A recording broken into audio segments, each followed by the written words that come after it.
Welcome back to Frontline News. I am Aisha Nation. It's now time for Frontline Business. As the tourism industry continues to rebound from the effects of the COVID-19 pandemic, Tourism Minister Edmund Bartlett says Jamaica hopes to receive more than 1 million tourists this fiscal year. He says with over 219,000 arrivals, Jamaica should be expecting an approximate $360 million. We expect to realize growth of 122% on earnings. Sounds big because we're coming from you know where, right? And 236% for arrivals. Of this number, we hope to welcome 1.043 million stopover visitors, which is a 117% increase over last year's stopover numbers. Jamaica should have up to 60% coverage of the United States market by the end of May, and we anticipate some 800,000 airline seats, which will become available for the upcoming winter season, and that is approximately 70% of the level that we experienced in 2019. On Tuesday, Minister Bartlett, speaking at the sectorial debate in the House of Representatives, disclosed that arrivals at the end of 2020 were 1.3 million, with the cruise industry accounting for 449,271 of that number, a decrease of 68% from the 4.3 million tourists the island received in the same period of 2019. In addition, Jamaica obtained $1.3 billion, a 62.6% decrease compared to 2019. As companies seek to raise funds via the stock market, more business listings are expected this year. Tamar Jackson, Manager of Organization and Structuring at NCB Capital Markets, had this to say. Generally, we expect the local capital markets to benefit from the positive signs of recovery in 2021. We expect it to also play a pivotal role in the recovery process. The stock market is expected to remain liquid, and investors are expected to remain receptive. This could be another record year for listings based on what we are seeing in the pipeline so far. There is also strong interest in companies domiciled outside of Jamaica to list or cross-list on the Jamaica Stock Exchange. And in the coming days, I'm sure you will hear some more information about one particular well-known brand that intends to do so in very short order. And as businesses that have survived the pandemic search for alternative ways to expand, Mr. Jackson expects more creative opportunities in the private equity market. We expect continued strong interest in the private debt market as investors refinance expensive debt and seek more patient capital. We also anticipate more creative financing solutions to be made available to companies looking to raise capital through debt. The number of Netflix subscribers grew in its first quarter last year due to the pandemic forcing people indoors.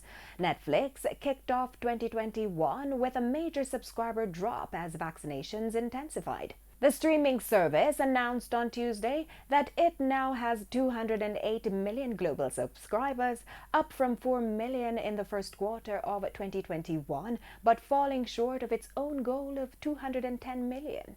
Netflix made $1.7 billion in the first quarter of this year, up from $709 million the year before. Its sales increased by 24% to $7.1 billion. And while the company's results were strong, all eyes were on its large subscriber miss and a poor outlook for subscriber growth in its coming quarter. Following the company's earnings report, their stocks fell as much as 11% in after-hours trading. As the global economy improves, global carbon dioxide emissions are expected to rise significantly this year. According to a new report from the International Energy Agency, carbon emissions from energy use are on track to increase by 1.5 billion tons in 2021, as heavy coal consumption in Asia, especially in China, outweighs rapid renewable energy growth. This will be the second largest increase in annual energy-related emissions in history. In a statement, Executive Director Fatih Birol said, "This is a grim warning that the economic recovery from the COVID crisis is currently anything but sustainable for the climate." He added that the world is likely to face an even worse situation in 2022 unless governments around the world act quickly to start cutting emissions. The alarm was raised ahead of President Joe Biden's two-day virtual summit on the climate crisis, which will bring together 40 world leaders on Thursday. It's an important moment to commit to transparent and immediate action, according to Birol. And according to a post by the CNN, coal-powering economic recovery will lead to mayhem. Give us the details on this, because we've been through a year where we've seen the benefits of, or the relative benefits of lockdown, in that the planet recovered quite dramatically. And now we're saying on the recovery, we're going to do more damage than we were doing before. Yeah, and you can blame coal for it, Julia. I tell you, a decade ago, if you'd seen this recovery in energy demand, you'd be cheering, because it means that you're seeing the globe healing economically. But in 2021 and the race to 2050 for the Paris Climate Agreement and this race that we're in, that we're losing against global warming, you have to be alarmed. And this rests with the two major emerging markets, China and India, representing about 2.5 billion people around the world. China represents half of the global demand growth in coal right now in 2021. And alarmingly, often overlooked, by the way, is that it exports coal technology, particularly to Africa. So that game has to stop. I went into India, to the heart of coal country, 2 years ago for the Global Energy Challenge, and 45% of their energy demand is met by coal. They have supplies for 100 years, Julia. It's cheap, and they can't afford to get out of it. So we saw Antonio Guterres, the UN Secretary General, recently say we have to get the world out of coal by 2030. It's not realistic, and if you want this to happen, it almost has to be like a Marshall Plan for the emerging markets that cannot afford to make the transition. And it's interesting about India, they're investing in renewables, fantastic growth, but demand is rising, and they're meeting it by the cheapest ways possible. It's not even clean coal technology, though, and that's the biggest worry we have today, Julia. In Wednesday's trading session, the JSE Combined Index advanced by 3,203.84 points to close at just over 400,000 units.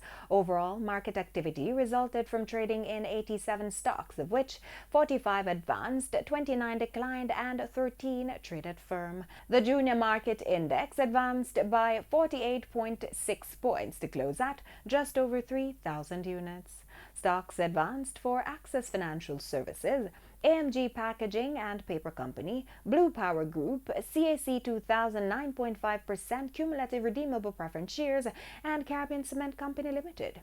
Now stocks declined for 1834 Investments, Burita Investments, Caribbean Assurance Brokers, Caribbean Producers Jamaica Limited, and Carreras Limited. Now trading firm were CAC 2000 Limited, Epley Limited, Everything Fresh, Honeybun 1982 Limited, and JMMB Group 7% preference shares. Trans-Jamaica Highway Limited was the volume leader with just over 2 million units, followed by Wigton Wind Farm Limited, ordinary shares with 1.8 million units, and Sagicor Select Funds Limited Financial with 1.2 million units. And now for the foreign exchange.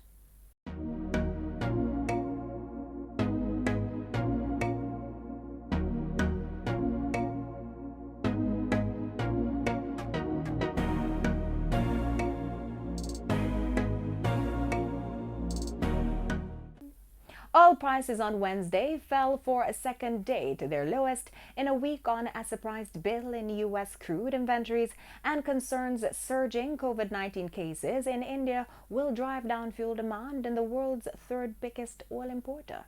Brent crude futures fell $1.30 to settle at $65.27 a barrel, while U.S. West Texas Intermediate WTI crude for June fell $1.44 to settle at $61.23 a barrel. And that's it for Frontline Business. I am Aisha Nation, wishing you pleasant viewing.